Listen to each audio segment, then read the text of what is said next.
17 लाख से भी ज़्यादा भारतीय हर साल हार्ट डिजीज़ के कारण मर जाते हैं। ये आंकड़ा 2.3 यानी कि 2.3 करोड़ हो जाएगा 2030 तक, डीएनए की माने तो। मेड लाइफ में छपी रिपोर्ट के हिसाब से 40% इंडियंस 55 साल की उम्र से पहला हार्ट अटैक या उसके सिम्टम्स झेल चुके होते हैं। ये आंकड़े काफ़ी डरावने हैं। तो आइए आज बात करते हैं हार्ट से रिलेटेड कुछ समस्याओं की, जिसको कि हम और आप आसानी से डील कर सकते हैं और इसका किस तरीके से बचाव किया जा सकता है। नमस्कार दोस्तों, मैं doctor Chanchal Singh from June physiotherapy आपका स्वागत करता हूं।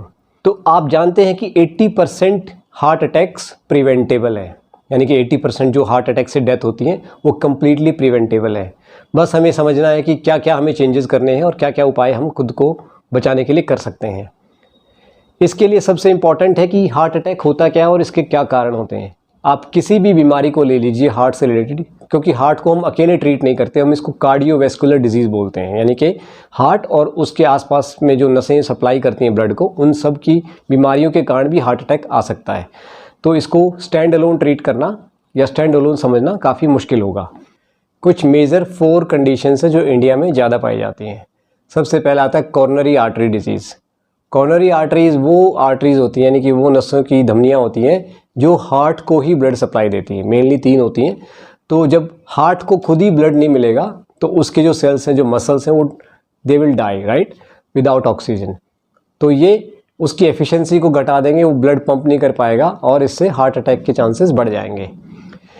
इसके कारण वही होते हैं, डायबिटीज़ हो गया, हाइपरटेंशन हो गया, आपका जेनेटिक फैक्टर्स भी हो सकते हैं काफ़ी हद तक, हाई कोलेस्ट्रॉल लेवल्स। तो ये नसों को ब्लॉक कर देंगे और आपकी आर्टरीज़ के अंदर ब्लड सप्लाई रिस्ट्रिक्ट हो जाएगी। अगला है कार्डियोमायोपैथी, यानी कि हार्ट एक मसल है, अगर उसकी मायोपैथी होगी, उसके अंदर कोई प्रॉब्लम होगी, मसल्स की कोई डिजीज़ होगी, जैसे कि हाइपरट्रॉफी हो जाता है कि हार्ट की मसल्स हाइपरट्रॉफी हो जाती है कि बड़ी हो जाती है, बट वो उसकी कॉन्ट्रैक्टिबिलिटी घट जाती है, या फिर वो डायलेट हो जाए, प्रॉपरली कॉन्ट्रैक्शन ना करे, तो वो ब्लड पंप नहीं कर पाएगा जितना कि रिक्वायरमेंट है बॉडी को। इसके अलावा जो ज़्यादा पाया जाता है वो है वॉल्वुलर हार्ट डिजीज़। ये काफ़ी कॉमन है इंडिया में। इसका एक कारण है कि इंडिया में रूमेटिक फीवर काफ़ी कॉमन है, जो कि स्ट्रेप्टोकोकल बैक्टीरिया के कारण होता है। ये इनिशियली तो 5 और 15 ईयर्स की एज के बच्चों में हो जाता है, लेकिन इसकी मैनिफेस्टेशन यानी कि इसके जो असर हैं वॉल के ऊपर धीरे धीरे पड़ते हैं। तो इसको 20 से 25 साल लग जाते हैं। तो जब तक कि आपको डायग्नोज होती है आप 30 या 40 साल की उम्र के हो चुके होते हैं। इसका मेजर रीज़न होता है कि मिट्रल वॉल्व, एक वॉल्व होता है हमारे वेंट्रिकल के अंदर जो कि लेफ्ट हार्ट में होता है, तो उसको ज़्यादा इम्पैक्ट करता है।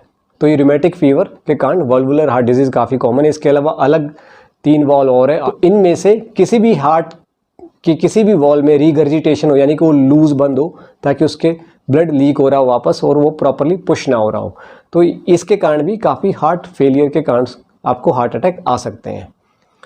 नेक्स्ट वन है एंजाइना, यानी कि चेस्ट डिस्कम्फर्ट।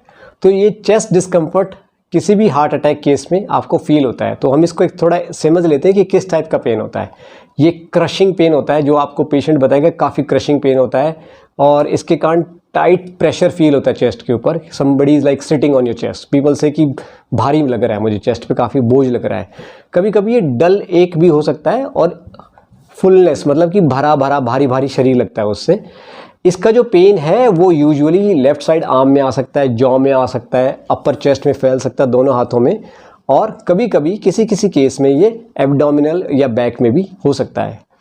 तो इसके अंदर क्या होता है कि यू विल फील डिजी, मतलब आपको चक्कर भी आ सकता है, लाइट हेडेडनेस की हल्का शरीर में ऐसा लगेगा कि कुछ जान नहीं बची है, काफ़ी नौजिया और फटीग हो जाएगी, आपको वीकनेस लगेगी काफ़ी।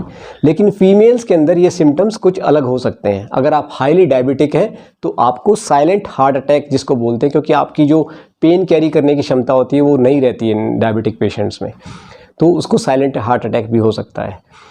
फीमेल्स के अंदर सिम्टम्स थोड़े अलग हो सकते हैं, उनको माइल्ड डिस्कम्फर्ट हो सकता है, नेक में, एब्डोमेन में या बैक में पेन हो सकता है, और उनको ज़्यादातर अनएक्सप्लेन्ड एंग्जाइटी, जिसको कहते हैं, कुछ समझ में नहीं आ रहा लेकिन घबराहट रहती है, किस कारण है वो समझ में नहीं आ रहा उनको, मतलब वो बता नहीं पाएंगे आपको, घबराहट सी महसूस होती है। और कोल्ड स्वेट, जिसको बोलते हैं कि घबराहट के कारण अचानक से ज़्यादा पसीना आ जाता है, उसका कोई एक्सप्लेन रीज़न नहीं होता कि ना तो वो एक्टिविटी कर रहे हैं कोई, फिर भी वो अचानक से पेन ज़्यादा आ रहा है। एंजाइना का पेन जब शुरू में आता है तो आपको थोड़ा एक्सर्शन के कारण ज़्यादा महसूस होता है वो, रेस्ट के कारण वो चला भी जाता है। लेकिन जब डिजीज़ सीवियर हो जाती है, प्रोग्रेसिव हो जाती है, तो वो रेस्ट पे भी आने लग जाता है। ये सिम्टम रेस्ट में भी आपको हल्के हल्के लगने लगेंगे कि कुछ डिस्कम्फर्ट है आपकी चेस्ट के अंदर। तो अगर इनमें से कोई भी सिम्टम्स है तो मेक श्योर कि आप डॉक्टर के पास जाएं और इसका प्रॉपर डायग्नोसिस के लिए ईसीजी, एकोकार्डियोग्राम, जो भी टेस्ट है, ब्लड टेस्ट होते हैं जिसमें कि कुछ एंजाइम मार्कर्स आते हैं, आप उनको स्टडी कर सकते हैं और इसका पता लगाया जा सकता है। आजकल काफ़ी एडवांस्ड मेडिकल ट्रीटमेंट अवेलेबल है। तो अब बात करते हैं इसकी ट्रीटमेंट के लिए। अगर कोरोनरी आर्टरी डिजीज़ है आपको या कोई ब्लॉकेज है कोरोनरी आर्टरी में, तो इसके लिए एंजियोप्लास्टी, बैलून एंजियोप्लास्टी जिसको बोलते हैं, वो करी जा सकती है। उसके अंदर कई बार हमें स्टंट भी लगाया जा सकता है। अगर डिजीज़ फिर भी कंट्रोल नहीं हो रही है, क्योंकि कोरोनरी आर्टरी डिजीज़ सबसे ज़्यादा कॉमन है, फिर भी कंट्रोल नहीं हो रही, तो उसको कोरोनरी बाईपास सर्जरी भी की जाती है।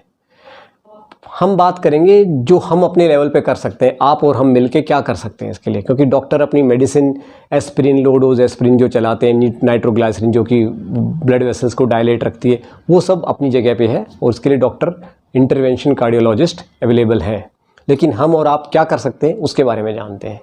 तो कुछ स्टेप्स हैं, आई थिंक 7 और 8 स्टेप्स आप नोट कर लीजिए, तो आप ले सकते हैं इसको डील करने के लिए प्लान पे। तो ये कुछ पैरामीटर्स हैं जो आप फॉलो कर सकते हैं as a preventive measure to avoid heart elements. I hope आपको ये वीडियो ज़रूर पसंद आई होगी, आप इसका पूरा लाभ उठाएंगे, औरों के साथ भी शेयर करेंगे।